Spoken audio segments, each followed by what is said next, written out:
Oh, we're live.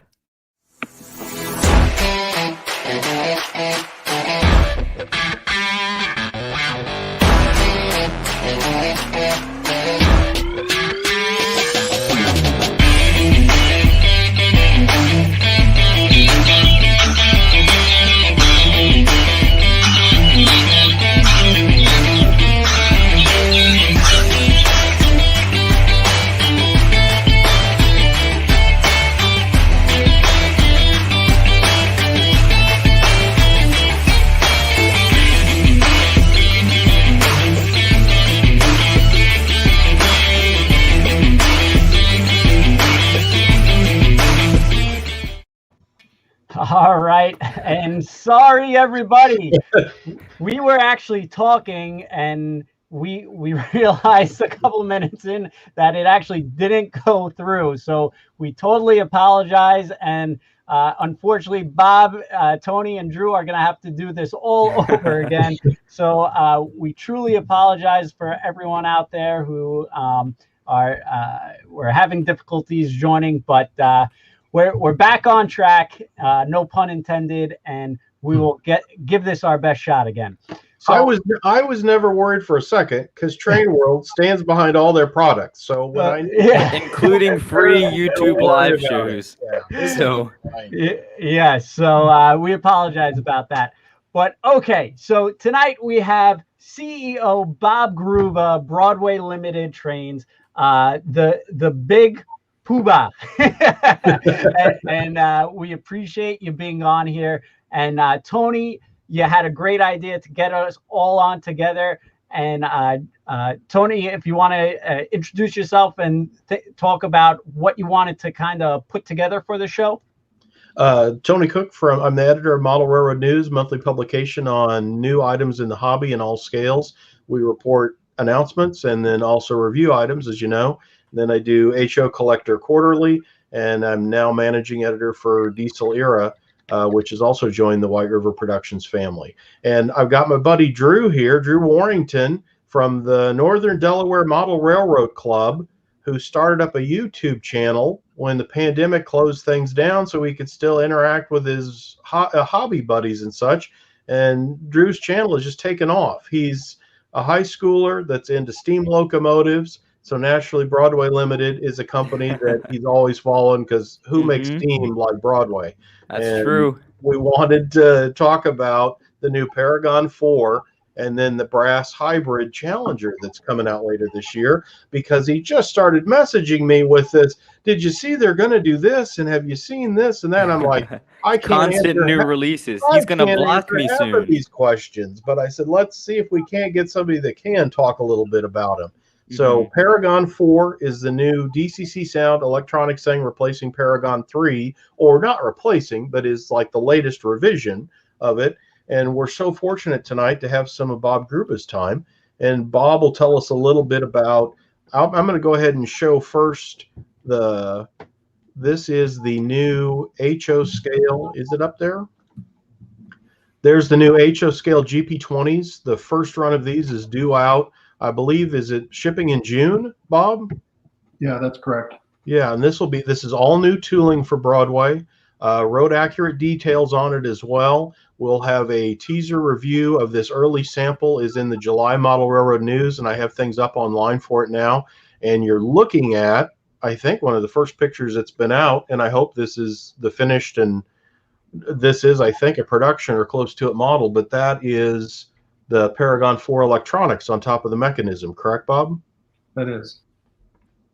And what are we going to add a Paragon 4? The big thing I saw was the capacitor to kind of keep alive across dirty track and connection problems, which, boy, for sound units, is there anything more frustrating than when they trip up or hiccup and then go back and reboot and start over the whole sound thing?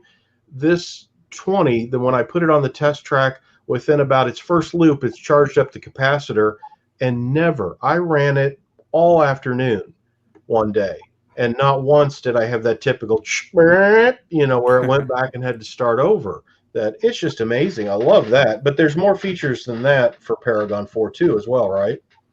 There are quite a few more features. We've added a handful of new features, and then we went back and corrected kind of everything that we knew to be wrong with the models based on, years of having them out in service. Things like we were having problems with the smoke unit failures. And so we started to study that and found that primarily when they failed, they were failing because they were running out of fluid, and people were not adding fluid, but also were not turning them off. So they're just letting them run. That would cause the wick inside of them to char. And anyone who's never taken apart a smoke unit, it's basically a little resistance wire that gets hot. It sets against a wick that's made of a high temp kind of a felt, and that wick soaks in a little bath of mineral oil. It soaks it up to when it comes in contact with the heater. That's what causes the smoke, and then there's a fan that blows that out. Well, we found that these were failing because they were getting too hot when they ran out of fluid. So we just put a little sensor inside that would detect the heat, and if it got above a certain level, it just backs the heat off. So as you start to run out of smoke fluid, the smoke will diminish, but it won't burn itself up. That was one of the things that we corrected. Another example of something we corrected is we were having motor driver chip failures, and it would present itself as a damaged component on a circuit board, and you could see that it was charred and damaged. But rather than just replace it or whatever, we started looking into why they were failing. And what we found was as the motors were running and starting to wear, the motor brushes, which are made of a conductive carbon material, would make a dust, and that dust would collect on oil inside the motor and eventually would cake up enough that would cause a short between the commutator plates, and that would burn out the motor driver. And so we did a handful of things. We had the motor manufacturer put in a little nylon bushing that prevented the oil from traveling down the motor shaft. Then we had our factory be more careful with where they put the oil. Then we made a stronger motor driver chip that wouldn't fail as easily. And then we changed the software a little bit to make it anticipate that real quick short that happens there. So that's the type of approach that we've taken to kind of try to just make the models as robust as we can possibly make them, because we know that our customers don't like to have a model that they just purchase and they get it and they run it for a while. And usually when trains fail, it's like everything else. They don't fail when you're testing them at home. They fail when you take them to the club and you got everybody over for the holidays. You put it on the track. It's their favorite food. You take it out. That's when they fail. So yeah, we're trying to prevent that. And just as an indicator of the approach that we've taken, the trend in the hobby in the last few years has been to add capacitor packs, aftermarket ones. There's several companies that make them. We make one. In Paragon 3 later years, we made a little plug so you could plug ours into it and you didn't have to solder it in place and things like that. But just adding more capacitance is only part of the solution. What we found was, we didn't think our electrical pickup was good enough, and the capacitors were kind of a stopgap method. We can't go out to people's layouts and make them clean and maintain their tracks. All we can do is control the locomotive. So what we did was we implemented a couple of tests at the factory level. One is that when the train's running down a track, we make a little plastic ramp about the width of a truck, and it's on the left rail, and the train has to go over that. It's about a 1/4 millimeter tall for N scale, a 1/2 millimeter tall for HO scale. You go over the ramp and then go a little ways down the track and then be on the right rail. And so we make all of our locomotives have that flexibility that they can go over that type of obstruction without the capacitor pack. And then we do another test that we used to do on samples, but we've implemented 100%, where we take two pieces of rails that are not insulated. They butt up against each other. Then we make the train span across that.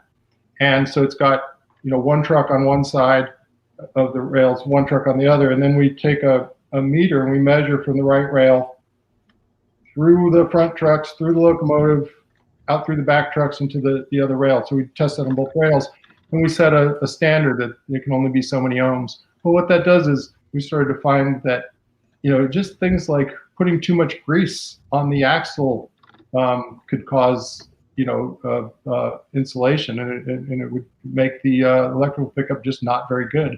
So we put those standards in place, and then we added an internal capacitor pack on the board. And the reason we put it on the board is so that it could be controlled. And there are times when you want to control the capacitor pack. For example, if you've got some type of a block layout and you want to be able to shut off the power and have the train stop, you can set a CV. I think it's CV number 12. You set it to, its default is 5 seconds. You can set it to 2 seconds or 1 second.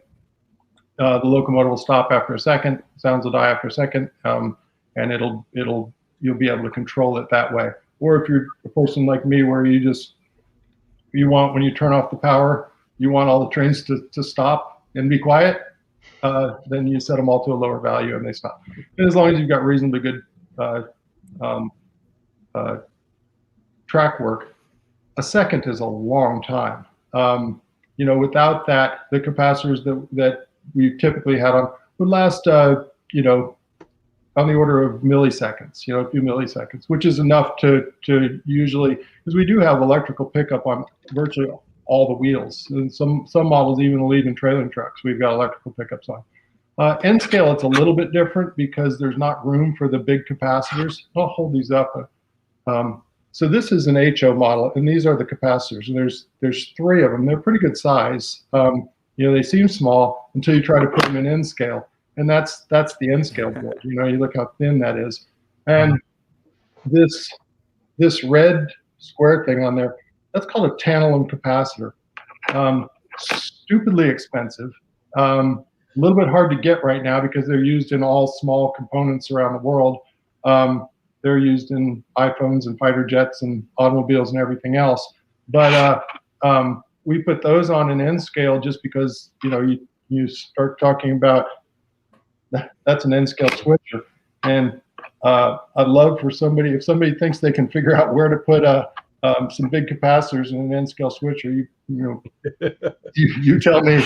But so where we've got several seconds of time in HO, we've got a fraction of a second in N scale. But what that means is you can't turn up the track power and have it keep making sounds for a while, but you can. This is a test that I wouldn't recommend you guys do, but I do. I just flick the model with my finger a little bit, just enough to lift the 2 wheels off the track for just a fraction of a second. And you'll see it'll lift and they'll set back down and it'll keep right on going. It never makes a blip.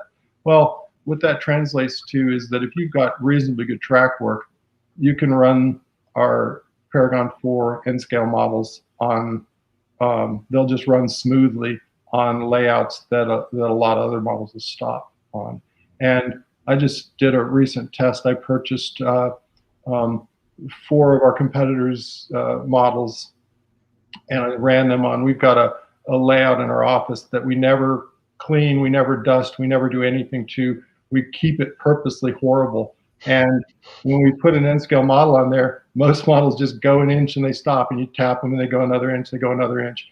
Well, I was able to put the Paragon 4s on there, and they would run all the way around at a really low speed, nice and smooth, which I thought was pretty good.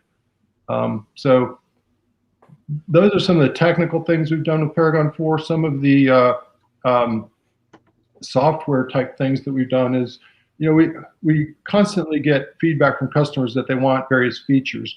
And whenever we can, we try to add those in. And I'll go through just a couple of them. There's a switcher mode for people that want to have real nice low speed control and quick response. You set 1 CV, it goes through, and this was always available, but you had to set 6 or 7 CVs to lower the momentum, increase the response speed and things like that. Now you can do it with 1 CV. You set it. When you want to turn it back off, you just set it back, and it switches them all back. And it makes the trains a lot better for switching. They can accelerate quickly. A lot of the momentum's gone. They respond much more quickly. They start and stop much more quickly. That's a simple thing. Another thing that we've done is we call this pro mode lighting, and it's the same thing. It gets set by 1 CV, and it changes from our typical way our models respond is that almost all the lighting is automatic. And if your headlight's on and you're going and you stop, it usually will go to dim, kind of the Rule 17 lighting. And you go in reverse, the rear light comes on. When you start moving in reverse, it gets bright. The cab light will come on when you stop, things like that. But we had a number of customers that they want to control everything independently. For example, some of the models will have like a red marker light that is only used in certain circumstances. Well, they didn't want it on in any other circumstances. They want to be able to control it with function key. So when you switch to the pro mode lighting, almost all the lights and a few of the sound features that used to be automatic, those all go to manual, and it assigns new function keys to them, which I guess most people know this. You can redefine any of our function keys, and if you want your headlight to be on function key 5, you can put it on function key 5 just by changing the CV. But the pro mode will set all that up automatically, so you then have individual control over all the lights. So the front light is on a separate function key from the rear light. Both of them have their own dimmers. The cab light is on its own. The generator is on its own. That used to be the dynamo would come on. When you turn on the headlight, the dynamo sound would play, and when it got up to speed, it would bring the headlight on. Well, now that's completely separate. You can hit a function key, hear the dynamo sound come on. When you're ready for the headlight, you turn it on. When you're ready for the marker lights or whatever lights, as long as the locomotive has them and they're independently wired, you can control them separately. So those are the types of things that we've done with Paragon 4. Again, just kind of listening to our customers, listening to our service department, the problems they're having, and trying to fix everything we know how to fix. And so that's what Paragon 4 is. Yeah, Bob, sorry, Tony, just a quick question, because we're getting a lot of them. A lot of people are asking if you're going to sell the Paragon 4 boards separate to replace the lower models, or how would that work? We haven't made that decision yet. We certainly could. We typically try to make our boards so that all the plugs are the same and they'll just plug in. The only reason that we wouldn't is in the past when we've done things like that, we get a lot of calls for retrofits and things like that. When we actually make it available, we don't sell enough of them to even bother. And there's a company that we use. It's local near us in Ormond Beach. It's a guy that's very good at rewiring and fixing and things like that. And you can find him on our support section of our website, and he's able to retrofit kind of almost everything that's retrofittable, where it requires wiring and things like that. We might just have him do that. We haven't really decided on that yet. In that switcher mode, I think I understand it all. Does it also reduce, like, is your full throttle taken down to where like maximum speed is 35 miles an hour? Yeah, are you in a slower mode? Yeah, it lowers it remaps the motor so that it operates up to about half the speed that it normally would. That's nice. You'd have more range then, essentially. Range. If it was 60, 70 miles an hour, the whole throttle will only get you to 30. So you have a lot more in control there. That's nice. I mean, these sound like huge differences that are really going to impact the performance, and should make the consumers and the model train community out there really be happy, because on any, whether it's HO or N scale, it should make a huge impact on anything you kind of run. We hope so. Like I said, we've kind of gone about it, one, trying to add features our customers wanted, two, trying to eliminate any problems that we know of. We've made quite a few improvements to our recording technology. I've talked about this before in other places. Before we had the rolling thunder system, most of the sounds we played were played through speakers that are, they're that big. They're like the size of a quarter in HO scale and N scale.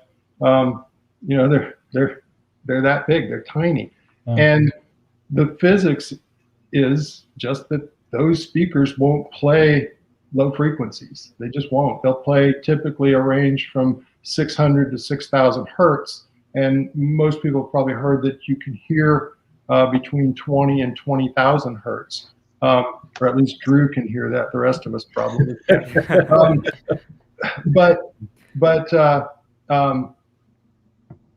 With those, especially the low frequencies, everything below 600 hertz, if you try to play it through that speaker, it's not that it does nothing, it's that it makes distortion. And so what we and virtually every other model train company has done is we use an equalizer to eliminate those low frequency sounds so that they don't cause distortion, which means that they weren't in our recordings. So a lot of our older recordings were recording with a single microphone, and we hoard recordings through the years because a lot of these locomotives, they'll run for a while and then they get scrapped or they stop working or whatever, and it's especially the older steam, it's just harder. It gets harder and harder to get these recordings, so we hoard them when we can get them.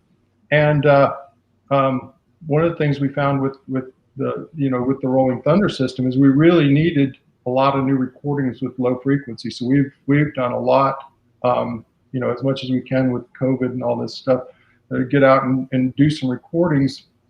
And it's a different style of recording. We are now recording most of the locomotives with 2 microphones that are synchronized. And it's a microphone that's up close, usually on a boom that's held right near what we're trying to record, like we're trying to record a compressor or something. We'll have a microphone right up next to it, a few inches from it.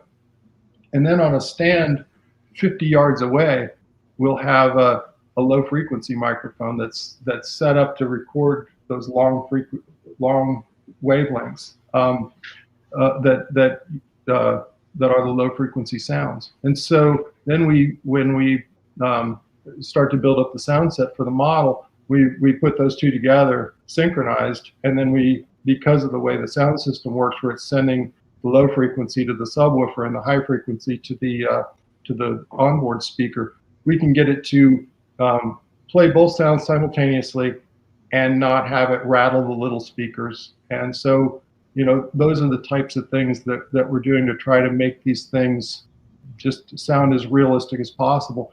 And I think we're at kind of a disadvantage in the hobby right now because we don't have as many neighborhood hobby stores as we used to.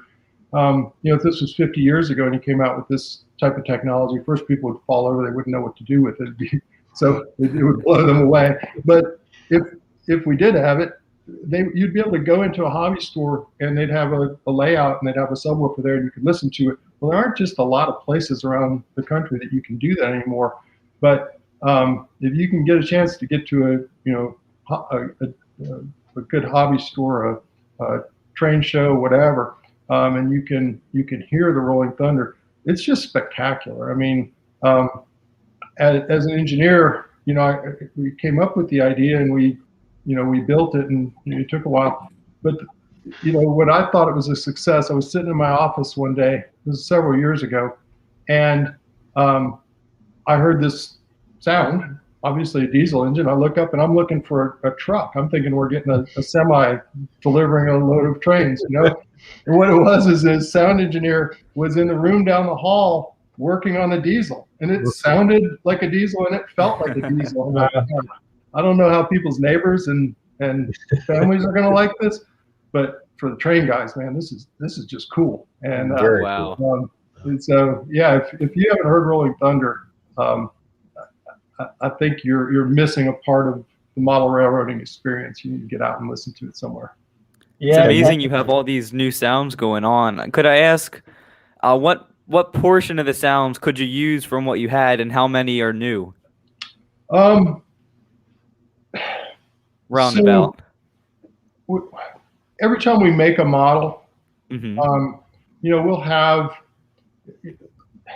a lot of these things they just aren't running anymore, especially the steam engines. So Yeah. occasionally someone will do a whistle blow, we'll go out and record all these whistles, and we'll store them. If anytime we get near a steam engine, we'll record the steam engine, whatever it is, and those kind of vary, among like 2-cylinder steam engines, as long as you're not talking something unusual, a 3-cylinder or anything like that, or an articulated, whatever. Their sound is largely dictated by the diameter of the pistons, and so if we've got one that's the correct diameter pistons, and it's not a completely worn out and unserviced model, that it just sounds like there's something wrong with it. Which those are kind of cool too. Sometimes we'll put those in for alternate sounds or on a weathered locomotive or something like that. But some of the sounds, they don't have a lot of low frequency in them, so it doesn't so much matter. For example, a lot of the whistles, there's just not a lot of low frequency there, and so those we can use kind of the older stuff. A lot of the the diesel locomotives, you really need to have that rumble is just cool. Yeah.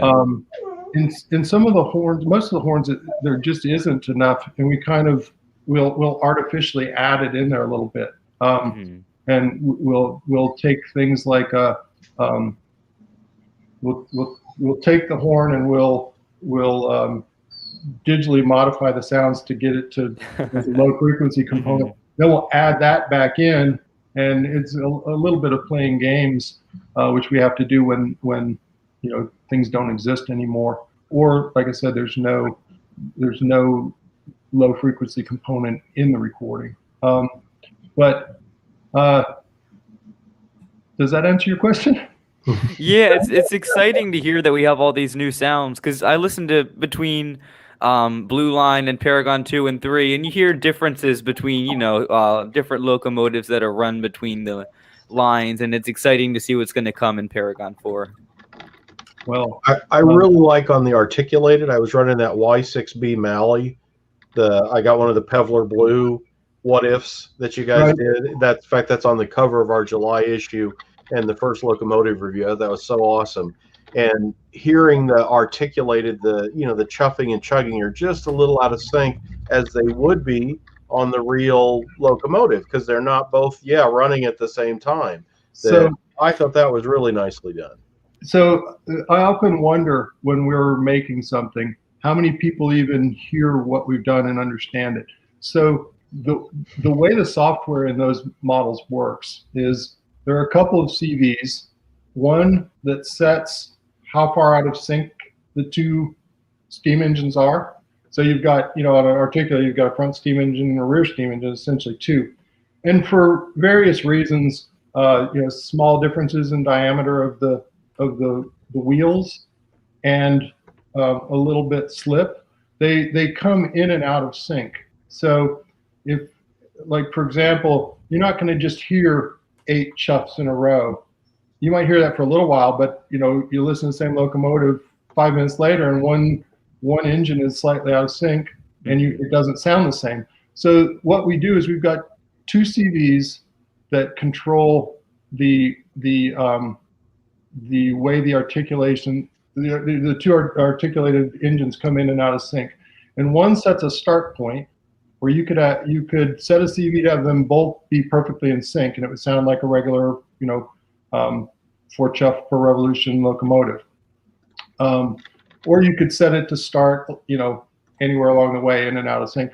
And then there's a slip speed, and what the slip speed CV does is over a certain amount of time running down the track, it'll gradually slide in and out of sync. And so if you set that to 0, they'll stay in sync. So people that don't like the sound of an articulated steam locomotive could make it sound like a regular one by setting both the CVs to 0. We've got it set so that in a kind of a short period of time, a couple minutes running around the track, you'll hear it go in and out of sync, where it'll sound like it's 8 evenly spaced chuffs, and then it'll sound like they start to overlap, and it'll make that ratty little and it's a I don't know that it's a pleasant sound when it just sounds like it just It's sounds all part of great. the experience. It's all Yeah, part of the experience, yeah. And that's what caught my attention on that one, is in testing it going around. Yeah, I would catch it going in and out of sync between the two, and I'm like, oh wow, again, it's got that as a feature, that it can run both those, basically two steam locomotives, because that's what a Malley essentially is. And I thought that was really well done on that.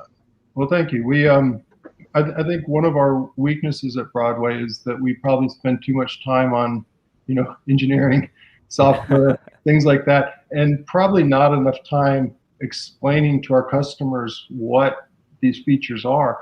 And an example of that, we put in all of our models, most of our models, like a 30-some page manual. To me, it seems fairly simple. It's the stuff you've got to have.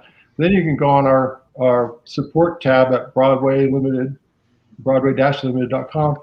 If you printed it out, it's about that thick, a technical reference manual. It goes through every CV, and some of them are it's just difficult to understand. You got to convert from binary to base 10 and things like that to figure out what it is and how to do it. But you can change so many things about the models, and that's all kind of part of what was set up in the NMRA standard. But it makes it so there's so many variations in the way everything can work that it's hard to communicate that to our customers. And an example of that is, for example, we've got oscillating ditch lights. You can set up those oscillating ditch lights so that they, I think most of the models, the default is you turn them on and they're on solid. And then when you blow the whistle, or sometimes it's the bell, they'll oscillate, and then when you stop doing that, they'll go back to solid. But you can also set them so that they're off, and then they come on and oscillate. You can set them so they oscillate independently of any light or any horn or bell, so that you can just control them whenever you want with a function key, or you can make them so they're just on solid. And all those require CV changes, and I think we could probably talk to 100 customers, and probably one might know that those features all exist. It's one of the things that I recognize as a shortcoming. We're trying to do a little bit better job of getting that information out there. Yeah. I think though, and people like Drew, especially when he's got a model that he's working on, he will tell me things like, hey, did you know it's this, or it'll do that?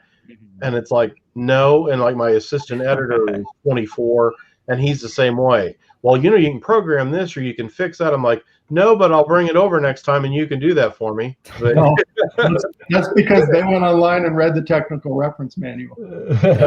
Right, they've done more of their homework than me. Right, exactly. I'm always impressed. Like, oh, I didn't know that, but yeah, that's very awesome. So at least you got people you can call and hit up for questions.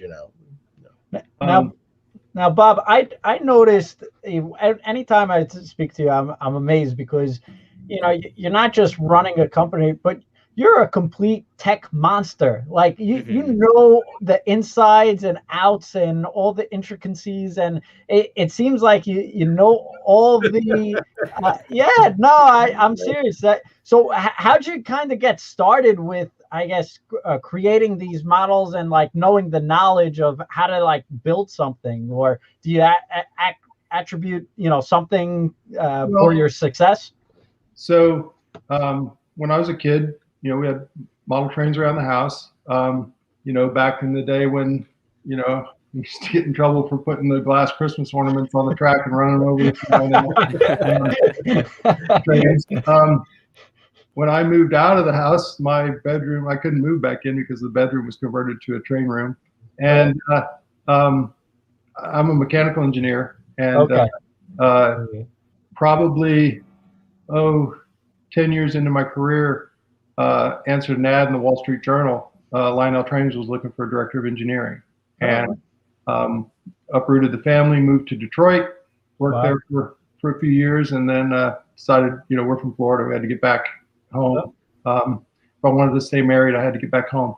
So we moved back to Florida, and I was working for K-line electric trains for a few years, and then during that time started at Broadway. I was initially just an investor, and the guys I was involved with in there, they kind of got older and retired. I bought out their shares of the company, and so Broadway Limited's been around now for 20 years. Been doing this ever since. Good for you. Good for you. Did you hear that, Drew? Mechanical engineering. It's tough, but look what you can do. Yeah. It's going to be a long 4 years of college, but it's worth it. There you go. I see. There you go. College is fun too. Well, I might not be able to afford college because all my money's going to Train World, Broadway, and Rapido stuff. So, it's going to be a hard decision, and I'm not sure I can make it tonight, but we'll think about it. You call me one day, we'll talk about it. Yeah, we can make a deal. I'll see. Yeah. Well, speaking of where all your money goes, let's boy. talk about what's going to be one of the models this year. The money taker out of my pocket. Yeah. Yep. Here we go. There Let's it is. see. The CSA 2, is it, Drew, that's coming out? Yep. There, CSA 2. Very good. Here's an early look at it, and wow. This is going to be a brass hybrid, right, Bob? Yeah, and so people who don't know what the brass hybrid line is, X years ago, you go buy a brass model, and back then they were approaching $2,000. Yeah, I remember those. Yeah, and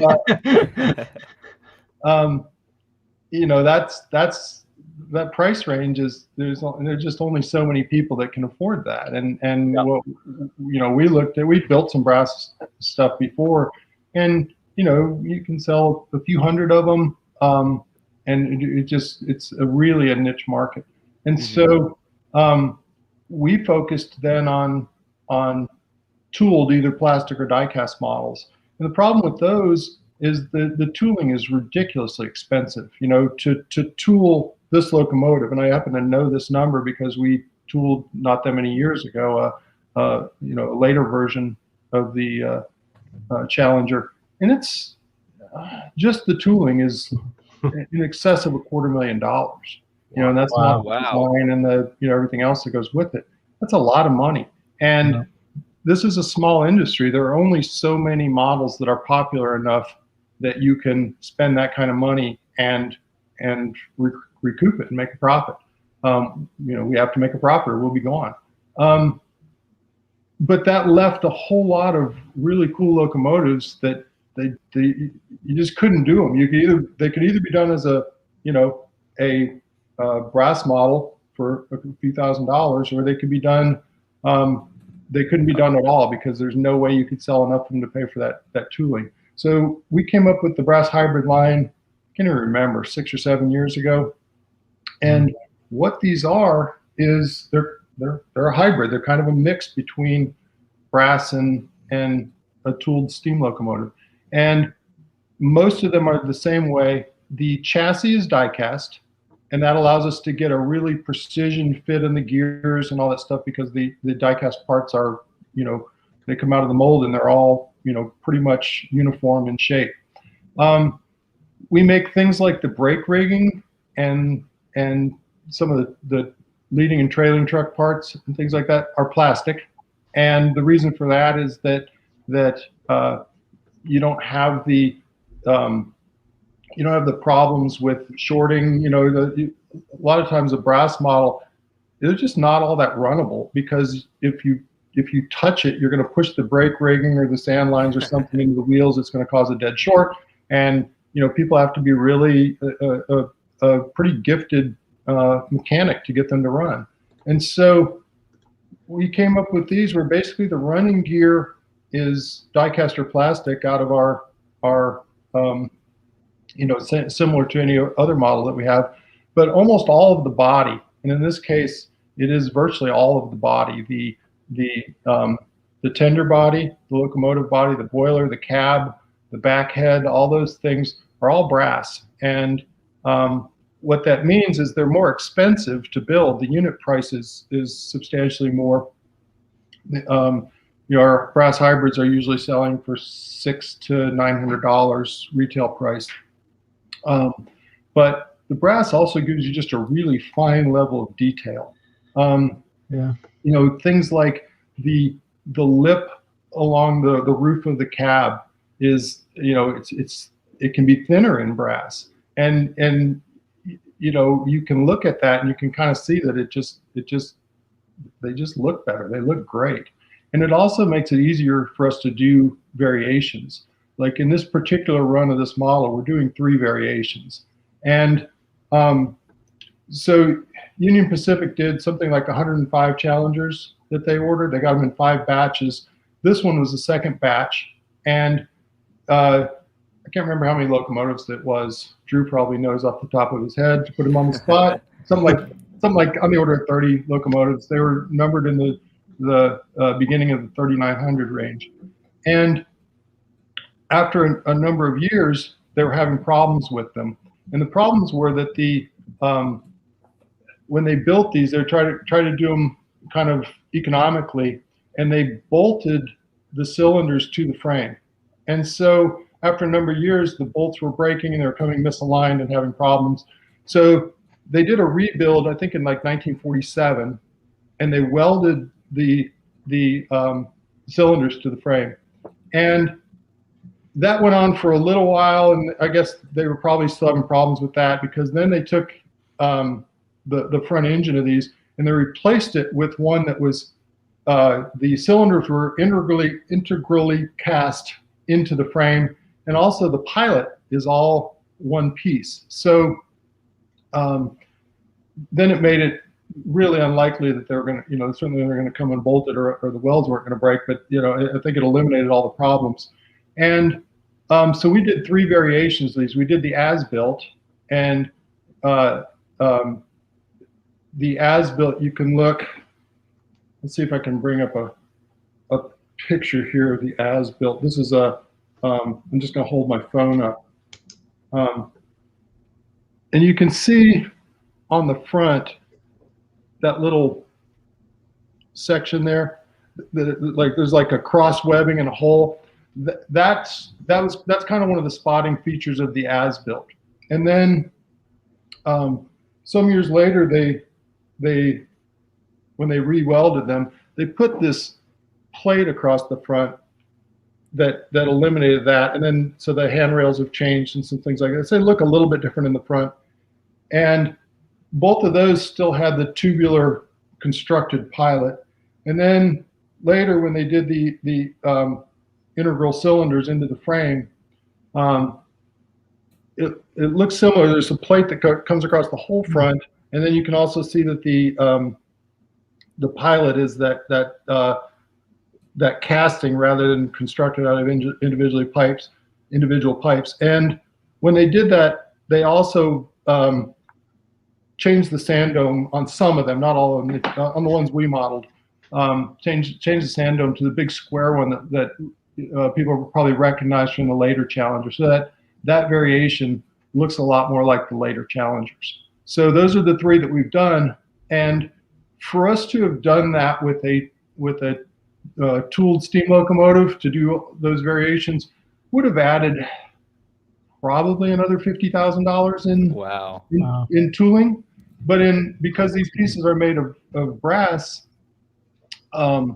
it's a negligible difference. So it lets us, just for really the cost of the design and some, probably a few $1,000s worth of lost wax brass parts, we can make those variations. So, excuse me, that lets us make the brass hybrids.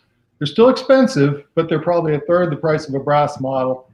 And the big difference in my mind, they come painted, they've got sounds, they run well out of the box. They've got engineer figures usually. They've got window glazing and working lights and all that other stuff. I think they're for models that aren't going to be, tooled and mass produced. I think they're a good bargain for the hobby, and it's taken us a little while to get our customers to understand what they are. But they're one of our most popular models right now. Wow. We try to do 3 or 4 a year.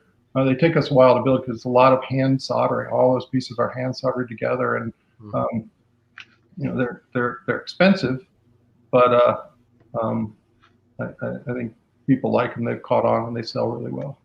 Yeah, Wow. I think it's so awesome because, as you say, it's kind of the best of everything in that, it's a cool brass model, but then it's also not $2,000. Yet it's got a contemporary mechanism sound. It's painted.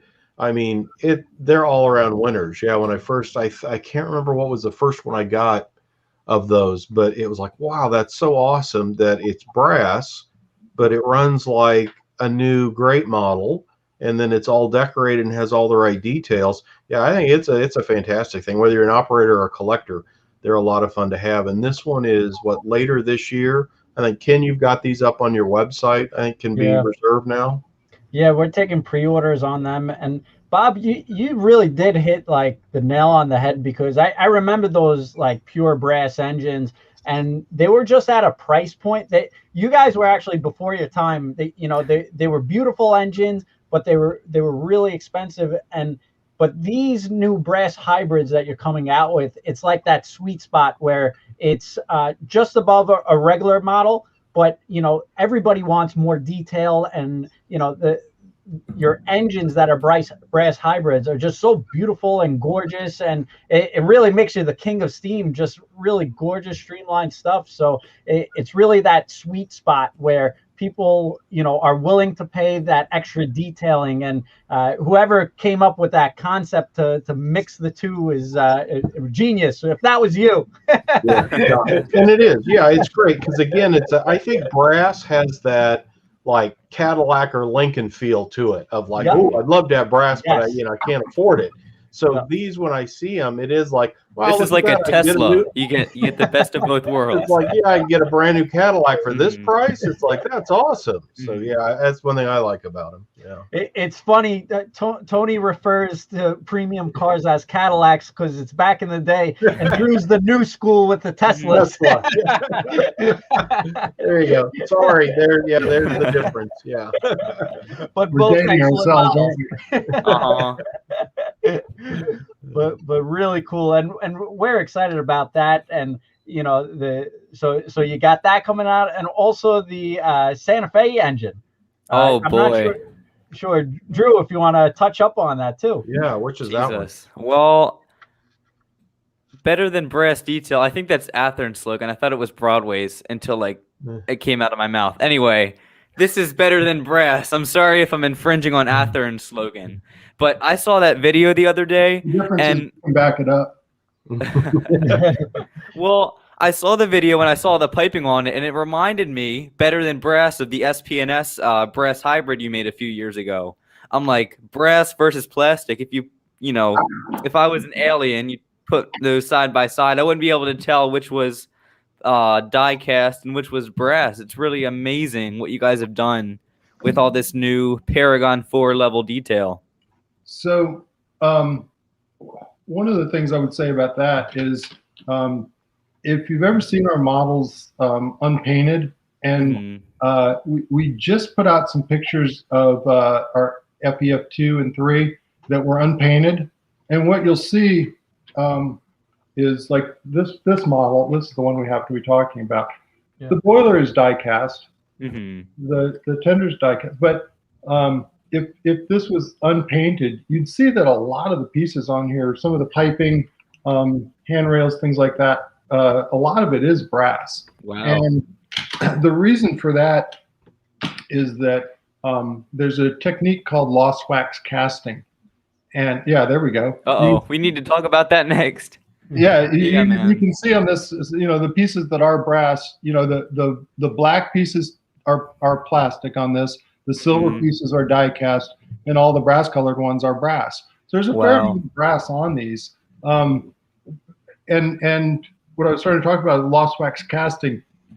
So if you want to get really fine detail, they use this in jewelry making and things like that. A person hand carves a shape. They usually carve it out of a soft metal, copper or something like that. Solder pieces together, and it can get really intricate shapes, things that can't be cast, because in the casting, a mold has to open and close. In lost wax casting, it can be really intricate little undercuts and shapes and things like that. They take that and they use it to make a rubber mold. They just pour it into a container of rubber, then they cut around it and cut it out, and now they've got a little rubber mold shape. They pour wax into that, and they make a wax duplicate of the part. And then they take that wax duplicate and they put it in like a powder ceramic, and they compact it, and then they put it in a centrifuge. While it's in the centrifuge, they drop brass in, molten brass, and molten brass goes in and melts the wax, and because it's heavier, it displaces it. And then they turn off the centrifuge, they let it cool, they break open the mold powder, and out comes, a piece that looks just like the original piece, but it's quick, it's relatively inexpensive, and really high detail. And so a lot of these parts on here we make out of lost wax castings. Wow. And, like I said, it's the same technology they use to make jewelry and earrings, things like that. Now that's an FEF, but that's something you announced, or I don't. Is it officially? I know you guys shared pictures. I don't know. Are we not supposed to show this? Yeah. No, you can show it. It's on Facebook, so it's free game. So Tony's got access to everything. What's going on? he pays attention to our Facebook feed. So this is just a teaser. It's a model we've been working on for a while, and it's obviously the tooling is finished, and we just got the first samples, and so we threw up some pictures to let people who are interested in such things start to know that it's coming, and see how Ken knows it's coming. Right. It'll be out. We'll do an announcement with pricing and all that other stuff here soon enough. And we're trying to announce. Years ago we used to announce stuff. In fact, I think the whole industry did this. We would announce stuff and then gather orders for several years. Mm-hmm. Finally get enough orders. We're like, well, we think this is viable. We'll go ahead and start the tooling, and then we make the tooling and produce it. Well, there are some problems with that. Irritated customers. They're like, man, how long is this going to take? I'm going to die before this comes out. So now, I mean, we're not any faster. It still takes us several years to do a model. But what we do most of the time instead is we wait until it's about time to deliver. Within a month or two of delivery, we'll make the announcement, we'll collect the orders, ship it, and move on. And so it's I think it's better for our customers. They hear about it, they place the order, a few months later it shows up, they're happy. I think that works better. It's a little riskier for us because we don't have the actual market feedback. Occasionally, we've made mistakes on models. We get a lot of requests for a model, and then we spend all that money to make it, and it doesn't sell well. It's like, man, you can only make a few mistakes. We're a tiny little company. If we make too many mistakes, we wouldn't be here anymore. So we're real careful with what we choose. But I do think that this practice of announcing the model when it's almost ready, or certainly the tooling is done, that's the time when we can actually predict pretty well when it's coming. That's awesome. You guys got so many steam engines on the pipeline. I know everybody out there, their wallets are going to be hurting, but let me just show you two more steam engines. So this we're talking about, but this is a beautiful picture. And Bob, I got to commend you because the person who takes your pictures and all the artwork, they really capture the high definition of the beauty of your trains. And this is just a gorgeous little steam engine. And I think this is going to be one of your best sellers, just because you know, it's a small enough steam engine that it could fit on any layout, and it's just beautifully detailed, gorgeous. And then you also got the New York Central Dreyfuss, gorgeous. I mean, you guys are just one after another, just tons of steam engines, just beautiful stuff. So, and Drew, I know that's going to keep you busy too. Yeah, I mean, I need to budget. I'm like, okay, maybe if I mow X amount of lawns by this time, I could afford a Dreyfuss, and then maybe by the end of the year, I could pull off a Challenger. You know, you got to budget these things. Ken, I probably hear about this Dreyfuss Hudson once a week from Drew. Yeah. Wow, it's going to be so neat. I really got to have one of those. I'm like, Hey, yeah. Drew, have you ever heard the phrase "work smarter, not harder"? Yeah, well, see, my work smarter, not harder is just send Tony a Facebook message about everything like once a week. Just send him my list.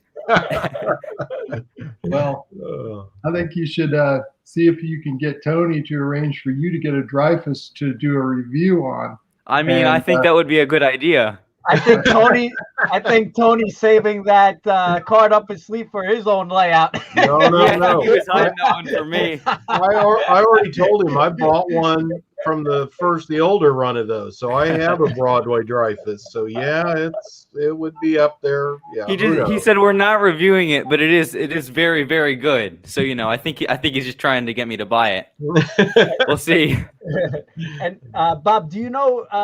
Talking about the Dreyfuss, do you know where I guess in the pipeline they are? Are they on the water or container or? They're no longer on the water. Oh, Okay, cool. So, Cool. Very good. So the way our process works, our product all comes into Long Beach, California, and UPS gets a container, opens it up, and ships it out to the individual customers. UPS has the container.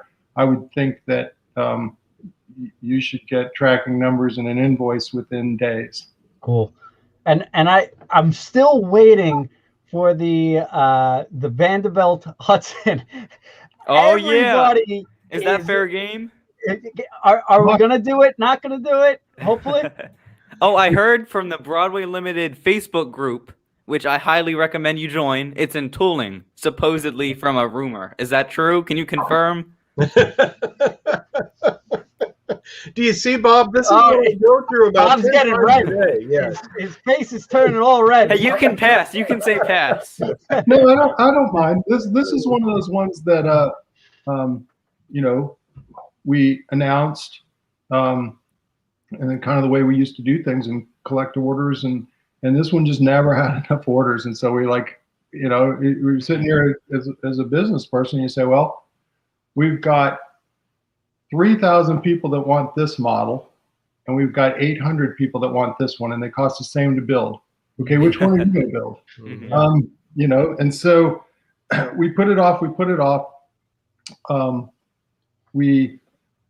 We finally decided to build it. The tooling, we were thinking it was going to be reasonably inexpensive because we already own a chassis from our New York Central Hudson that in real life was the actual chassis, and so it's like it's perfect. And all we got to do is you know, tool a boiler. We went back and forth making it a hybrid.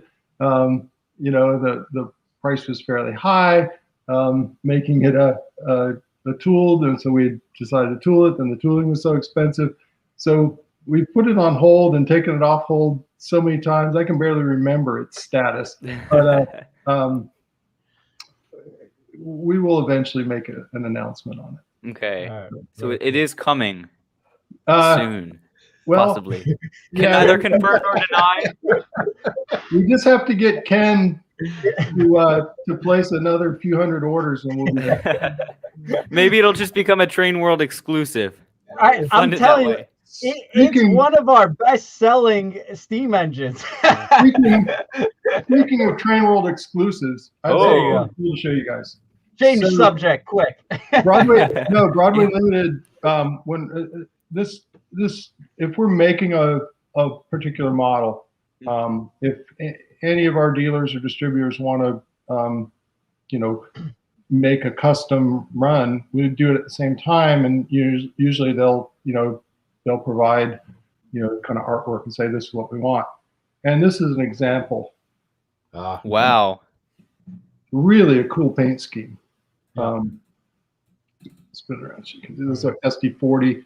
It'll be out a little later in the year. And Bob surprised us with this tonight because I had no idea they even had a sample. I was going to say, Ken, have you seen this? Because you'd given me drawings. I've got drawings in the magazine. Why didn't you have these pictures? Look at that. Wow. But he's going to be upset I didn't tell him about it. Well, we've got it, but I hadn't seen it. Wow. That's Well, nice. there's exactly one of these in existence, and it's sitting right here in my hand. I saved it for. Oh, look at the top. Wow. It's got a stripe and stars across the top. That's cool. Wow. It's really a cool paint scheme. And Ken, I will send this to you in the next couple of days. I was surprised you guys didn't do that because that's right in your backyard too. It runs all over Florida. You know, I've probably never seen it. If I had been stopped in a railroad track and saw it go by, I'm like, hey, we're going to do that. Very cool. Very neat. Very neat. And you also have some N scale stuff you wanted to show us, new announcement or new well, it's coming out. Yeah, these are a couple samples of our little N scale switchers, NW2 and SW7. That's awesome. One of the things that's really cool about this is, I mean, it's small. You know, I don't know how long this. Yeah, I do know how long this thing is. This is 2.5 inches long, plus or minus. Wow. I love how he's an engineer and he just whips out the ruler. Well, I guess when you can know, right? So, this model has in it not just a motor, all wheels driven, but it's got a dual mode decoder. It's got a rolling thunder transmitter. It's got a speaker that it's in the fuel tank. So it's ridiculously small. And even without rolling thunder, you put it on the track, it sounds pretty good. You know, I mean, it's not as loud as this, but it's pretty close. And then you hook up the rolling thunder. And for rolling thunder, we have two versions of it. They're really the same thing. It's a little receiver that receives the signal. And then it's for N scale, we've got a subwoofer that's like an 8-inch cube. I think it's a 50-watt speaker. And then for HO, we've got a standard. I think it's an 8-inch speaker in a however big the box is. You know, it's maybe 18 by 18 or something like that. It's a pretty good sized box. But the reason we made two is when we started using the HO version for the N scale, it just was kind of overwhelming. You know, most N scale layouts aren't 50 feet long. They're usually, 10 or 12 feet long, whatever. And it just, we would have to set it on, between 0 and 1 on the volume. And it just overwhelmed it, and it didn't sound good to us. And so we made a smaller subwoofer for that. And, I think it sounds remarkably good. And one of the problems that we have with this is it's really difficult for us to convey that sound, what it sounds like, because when we try to do it on over the internet, people are playing it usually on a phone or on a laptop that's got little bitty speakers. So we're like, hey, listen to this. We made this, 100-watt, 8-inch, giant subwoofer to make these low frequency sounds. Listen to them on this little tiny speaker in your phone. It doesn't work. And so it's made it really difficult for us to convey what they sound like.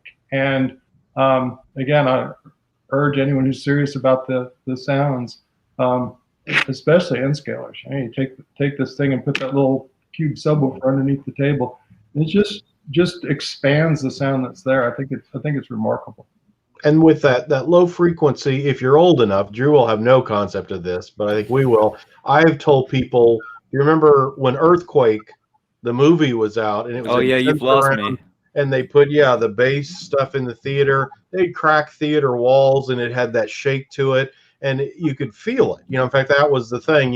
So real you can feel it in Sensorround, and that's kind of what you brought with the Rolling Thunder.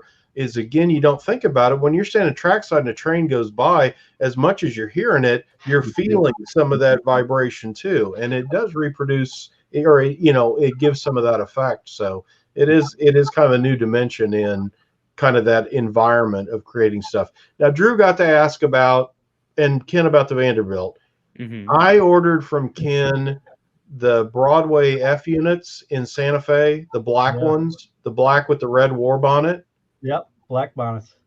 I'm looking forward to those. You don't have one of those on the table that you've not gotten yet, have you? Because I really want one of those. I don't. Oh, But Maybe. Oh, I know they're coming. I mean, the day he announced that, I immediately pre-ordered it and said, "Oh my gosh, I just ordered it." Yeah, it's a true throwback, and I think a lot of the O scale guys that are now converting into HO or switching over, we're almost kind of already sold to the number, but it just done so well, and it's a beautiful paint scheme, and it's just one of those classics that nostalgic. So it's pretty cool. Well, I'll gotta look up when that's coming and give Tony a call. We got to get Bob to do another appearance. And I know Ken Silvestri is probably at home. I know he wants to be on this show. He's probably having FOMO right now. He's one of those guys that's always the center of attention. Great guy. And we wish he was on tonight. But Ken's way better at all this than I am. The only time he sticks me out there is when he knows you're going to ask too many technical questions. Yeah. Talk to the engineer. Well, it's amazing. You definitely know a lot. It's great to hear you come on the show, because it's nice to switch it up. Ken's great and is always welcome, but it's nice to have the CEO of the company and speak to the customers, and everybody out there who loves your customers hear from you directly. So we definitely appreciate it for sure. Anytime. And, well, how about that, Drew? Now here's another big hobby CEO person that you've gotten to meet. I mean, would you have imagined this a year ago when you got started on this? It's been a lot's happened in the past 7 months, so that's pretty cool. But and Bob, this is what the hobby's about to me. This kid is. What are you going to be, a junior or senior this year in high school? Yeah, I'm going into my junior year. And that to me, at the time, I had a 4x8 in my grandmother's basement. I spent every Sunday over there, running trains. I look forward to it all week. So I think it's so awesome to see these, young folks enjoying the hobby this much. Don't you too, Absolutely. Kim? That's just awesome. Yeah, that's great. And Tony, for some reason, you got a knack for finding young talent, which is great. And it's Model Railroad News. I'll get this. Hey, do you know about this or know about that? And through Facebook and all that, look us up, modelrailroadnews.com, and we keep up with the news and the announcements. And these younger guys are I get a lot of leads from. You saw Drew tonight. Is this in tooling? I heard that. This is my news hound here. And it's truly why your magazine is so great. And I actually should have brought it out tonight, but I brought it home this morning, and your articles and everything is so fresh and up to date, where it's sometimes you get some magazines and they're just outdated by the time you get it. Yours is always well in advance, so it's fresh, it's crisp, it's just a great magazine. So you guys are doing really great things, and thank you, Tony, for putting this together, because this was great. I'm so glad. You have these ideas, and I'm like, let's make it happen. really appreciate it, Bob. It was fantastic to have an hour of your time on this stuff, and this will be great for us news wise and review wise. I know Drew and I both picked up a ton of stuff that we'll be able to put in on the Paragon 4 reviews. Absolutely. Well, I appreciate everything you guys do. Ken, always a pleasure. We couldn't run our business without you. Yeah, Bob, we really appreciate it, and your product is really fantastic. Drew compared it to the Tesla, Tony the Cadillac. I'll say it's the Ferrari. It's just a beautiful steam engines and diesels. You guys make a great quality product, and we sell a ton of it. So we thank you, Bob, for staying in this industry and making the product. We know it's a lot of hard work and sacrifice, and we truly thank you. And Tony, Drew, thank you so much for joining on today. It's always excellent. And to everybody out there, sorry for the hiccups in the beginning. It won't happen again. And but Yeah, right.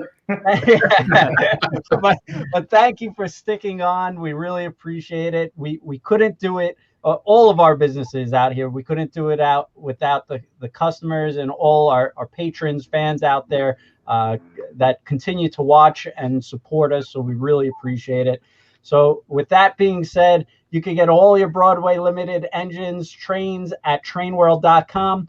Thank you, Tony. Make sure you pick up a magazine of Model Railroad News. Subscribe to their magazines because you'll get all the latest updates. Drew, thank you so much for being young, energetic, and into the hobby. And thank you, everyone. Have a good night. Thank you. Good night, y'all. Take care.